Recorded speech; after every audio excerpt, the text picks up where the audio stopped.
السلام علیکم ورحمۃ اللہ وبرکاتہ۔ محترم سامعین، خواتین حضرات، اجالا چاندنی امید اسلامی چینل سے میں آپ سے مخاطب ہوں۔ میرے چینل کو نئے آنے والے ساتھی خواتین حضرات ضرور سبسکرائب کریں۔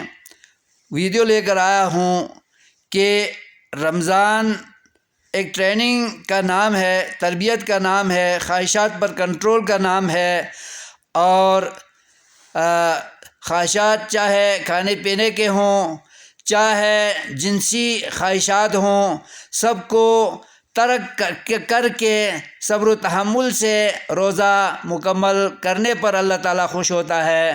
یہ نہیں کہ رمضان میں بھی اپنی خواہشات کو دن میں بوس و کنار کے ذریعے اب انسان پوری کرتا رہے اور جنبی بھی ہو جائے، ڈسچارج بھی ہو جائے، اور روزہ کی قبولیت کا متمنی بھی ہو، آرزومند بھی ہو، اور اجر کا مستحق بھی ہو۔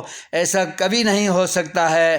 لہٰذا میاں بیوی، شادی شدہ جوڑے اور جوان اور خواہش پر کنٹرول نہ کرنے والے بوڑھے بھی جو جنسی طاقت رکھتے ہوں اور توانائی اور قوت رکھتے ہوں جسمانی طور پر، فزیکلی، تو پھر انہیں پرہیز کر کے اپنے روزوں کی خیر منانی چاہیے۔ اس میں خیر و عافیت ہے اور اجر و ثواب ہے، ورنہ خواہشات کی تکمیل کرتے ہوئے آرزومند ہونا اللہ سے کہ مجھے اجر ملے گا، یہ ہماری آرزو تو ہو سکتی ہے، لیکن اس پر اللہ تعالیٰ کی رضامندی تو حاصل نہیں ہوگی۔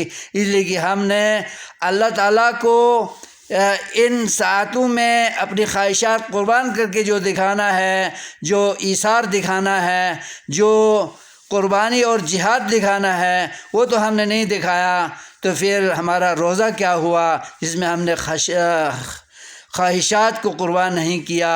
کھانے پینے کو قربان کرنا ہی کافی نہیں، بلکہ خواہشات کو اور سیکسی طبع اور مزاج کو چھوڑ کر ہم اللہ کو راضی کریں تو زیادہ بہتر ہے۔ اللہ تعالی ہمیں سمجھ دے۔ السلام علیکم ورحمۃ اللہ وبرکاتہ۔ آمین یا رب العالمین۔